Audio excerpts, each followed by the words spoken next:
Ladies and gentlemen, this is a Gaming.com video.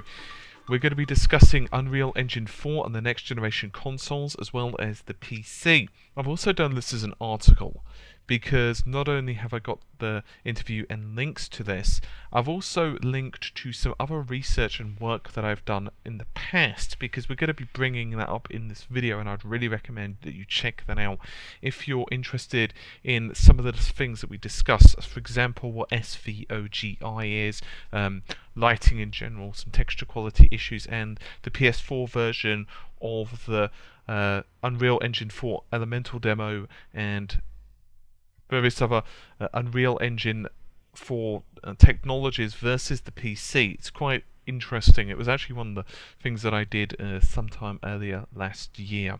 But anyway, let's move on to the here and now.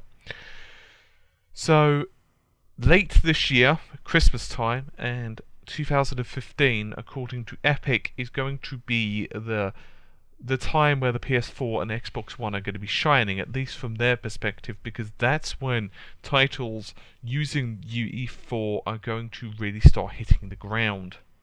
Mike Gamble, who serves as Epic Games EU Territory Manager, has done an interview, and he said there haven't really been any announcements of games still under wraps, which are titles using UE4. As soon as they start going live, then you'll suddenly see we're everywhere again. You'll be thoroughly sick of us, and it will happen this year towards the Christmas period for the next generation leap. Now, this is the really interesting part from my perspective. I'm sure many of you, I'm sorry guys, I've got a bit of a squeaky chair, so whenever I move it happens to squeak. I'm going to have to oil that sucker. Anyway, I'm sure many of you are aware of the recent news regarding the PS4 and the Xbox One.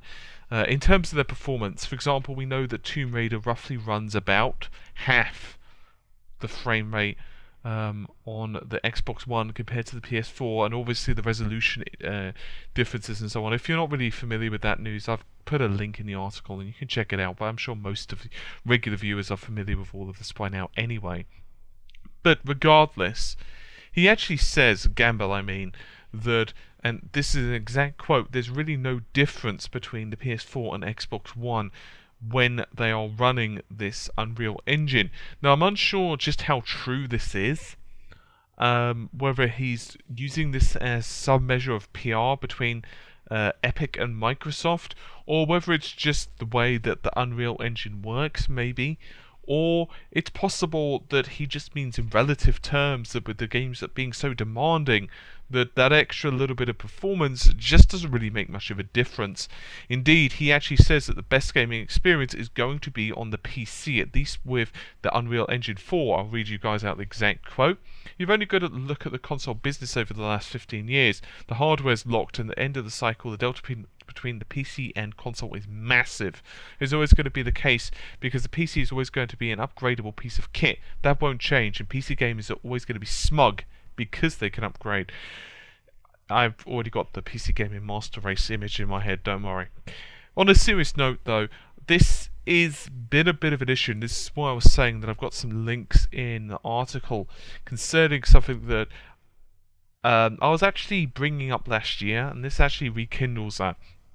Now, some of you may be aware of, I can't remember the exact date of release. I think it was like 2012, but that's from pure memory. It could be 2013 early, but I believe it's 2012. But anyway,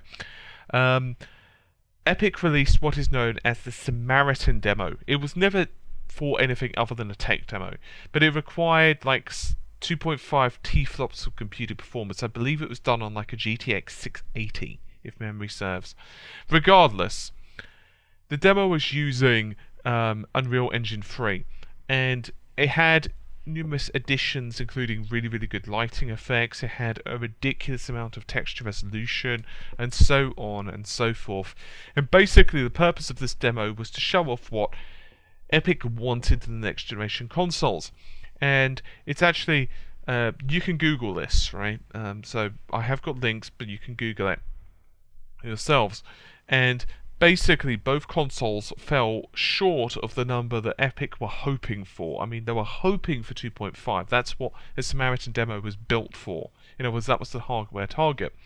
Then what happened was UE4 originally was basically using a lighting technique known as SVOGI.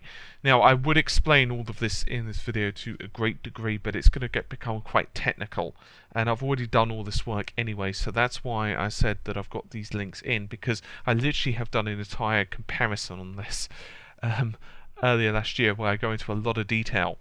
But anyway, suffice to say that if the reports are accurate, and it seems they were, basically SVOGI was removed from UE4 for a couple of reasons. One, the consoles just could not handle it. Simple as that. They just didn't have enough GPU performance to run it, and basically lower end PCs couldn't run it anyway. Now, if I'm honest, and this is me guessing, not with factual evidence, but I'm guessing that, and this is purely going on from the early history of Epic, I think if it was a case of, PCs only, they probably would have left it in, because a lot of hardcore PC gamers have, more disposable income, and they probably would have just upgraded the system. Plus, as well, the engine would have stayed in good stead, so say 2-3 years time, the GPUs would easily be able to handle it. But basically, they started to reduce the workload on that, and they started to push other lighting techniques instead. For example, going back to global illumination, although they have said that SVOGI could become kind of a thing in the future, but right now they just said, it's too costly in terms of hardware performance, and I have got some links regarding that as well.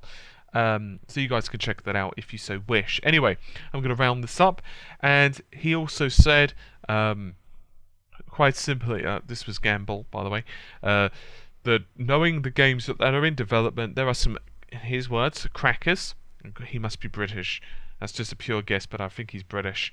The first quarter of 2015 is where we'll be seeing a lot of them to be aiming.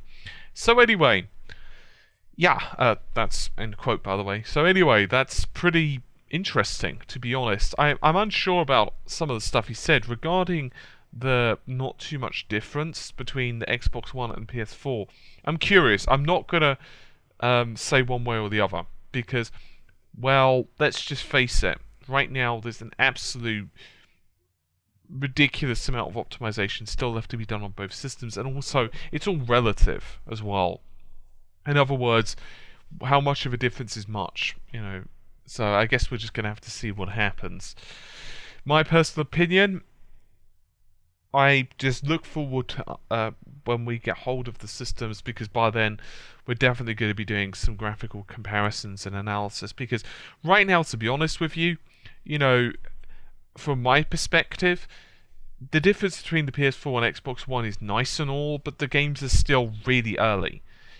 We can argue all day long about Rise, and we can argue all day long what looks better of Rise than Killzone. This is completely off topic, but in my opinion, it's really difficult to say this is the better looking technology, because ultimately, both of them were launch titles. In 2 years' time, however, 2015, early 2015, mid 2015, that's no longer going to be the case.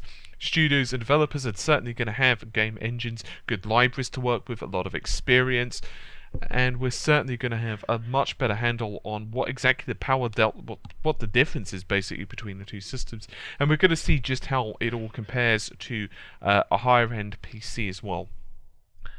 So I would hope you would all stick with us through the rest of the year for that reason alone. Anyway, I'm going to get going because I am going to go eat. Hopefully you guys have enjoyed the video. I'll see you soon. Take care. Bye for now.